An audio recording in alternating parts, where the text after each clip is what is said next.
Sup everyone, welcome back to another video, and today first and foremost I want to say thank you to you guys. Alright, thank you for reaching out to me and talking about this stuff. And I understand I'm not covering everything in the videos. I'm not perfect in my perspective as well. There's a lot I can learn from you guys, and I thanked everybody who has reached out and talked to me and give me a new perspective. Today I want to make this video because I tried to keep each of my videos regarding the topic and on point. So today is going to be another topic that I think people have essentially been demanding. Say, Walrus, why are you not talking about this? Why are you not talking about what Hoyoverse could have done? Why are you not putting any blame on Hoyoverse for the situation that we're in? And while I don't want to sit here and lash out at them, I want to point out a couple things that Hoyoverse should have done a long time ago to have us in a better position for times like this. It doesn't have to be citywide lockdown that puts us in this situation. There could be a multitude of reasons why a patch could be delayed, and to not be prepared for situations like this is in a way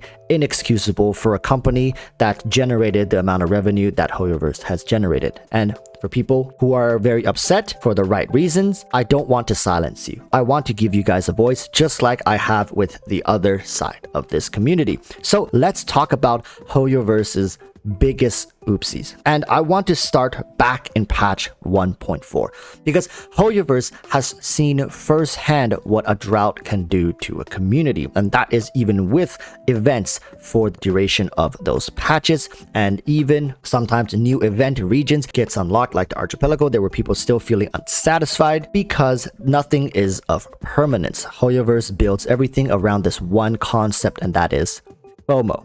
There's too much of it, and a good example of FOMO now essentially backfiring on Hoyoverse is their characters. They put a lot of emphasis on the exclusivity of their limited time 5-star characters. Now what's happening now with Ayaka, she is losing that exclusivity due to Hoyoverse not preparing for a situation like this. Think about it. Hoyoverse builds their entire patches around characters, both through the story and the lore that's tied into the big event, as well as new bosses that drop ascension materials for the 5-star and sometimes even 4-star characters. The weekly bosses are going to be dropping the characters' talent materials.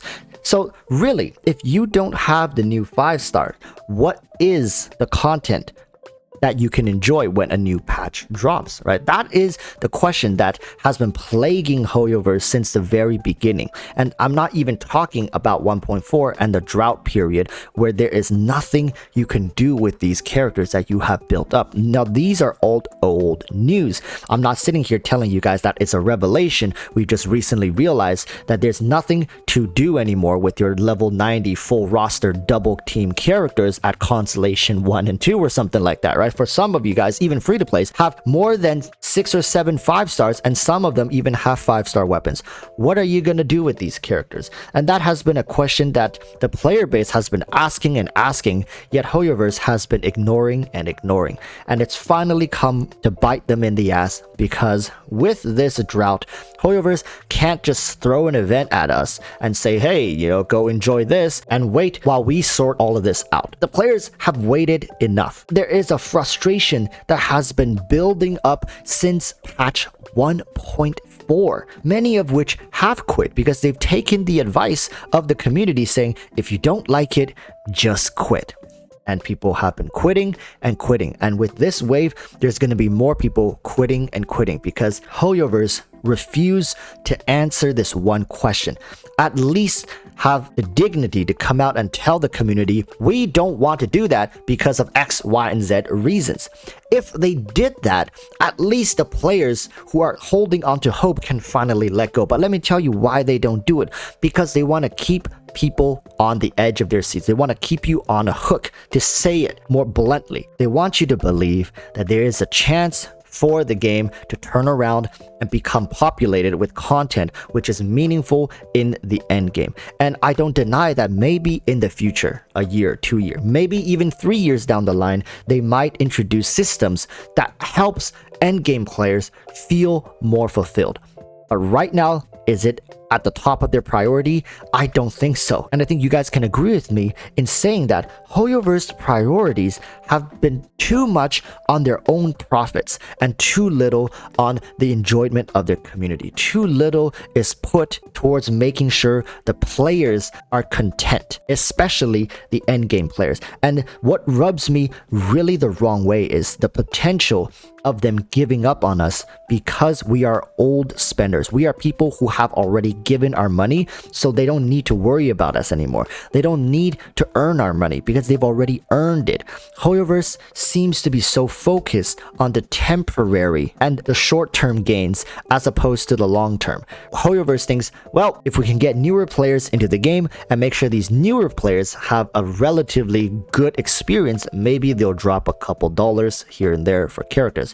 The old players, whatever, they already spend $100, $200, some people $1,000, $2,000. If they want to quit, they can quit, right? We've made our money with them. That is such a bad thing to think about. I never want my mind to wander to that space, but every time conversations like this come up, it makes me think about that the potential is always there. That Hoyoverse is essentially saying to us, quit. We've already made enough money with you. You're like a cow that's been wringed dry. You can quit. We don't mind. You've already spent a couple $100. We'll go milk the new cows. That is disgusting to think about, but you cannot deny the possibility of that scenario existing. And the biggest oopsie so far that Hoyoverse has ever done is the decision to have remained silent when it comes to the player base is concerned. Now, this is not just for EN.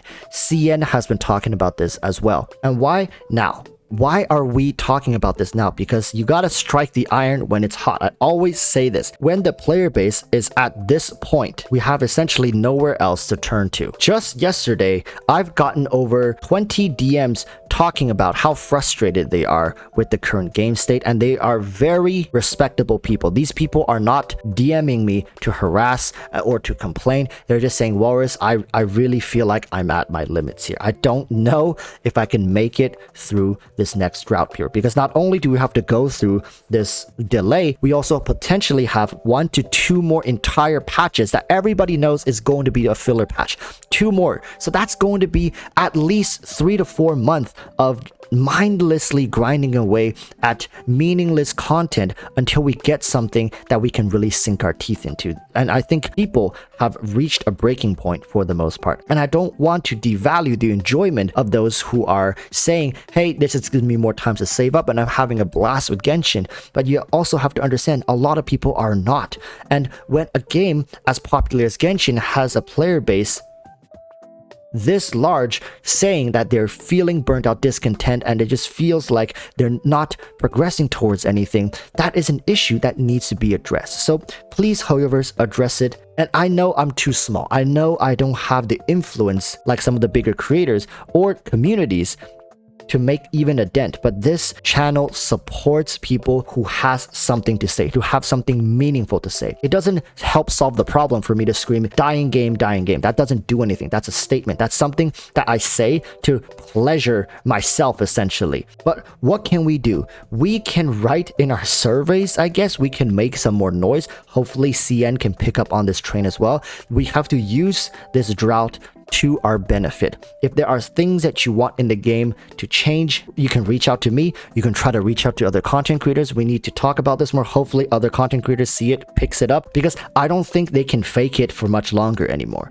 People, even personality content creators, have been shifting away from Genshin on their live streams. It's not a secret that this game doesn't keep the attention of the player base anymore. There's very little to learn. There's very little to get excited for. And I truly feel bad for the newer players who are getting in right now, who has to see content being put out that's talking about the game in this light. But just letting you guys know, the game for the early and mid-game period is a wonderful game. You'll have a great experience. It's just currently endgame is is barren.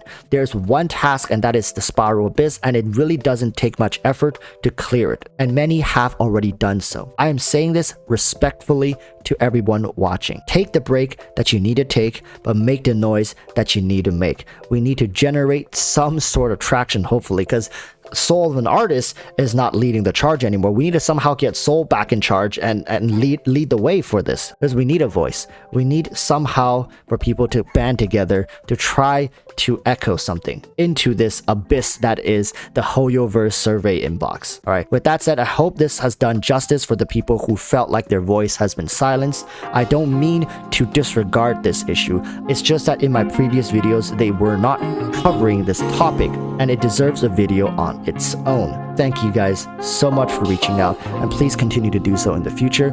Until next time, urge y'all to stay safe. Peace, bye.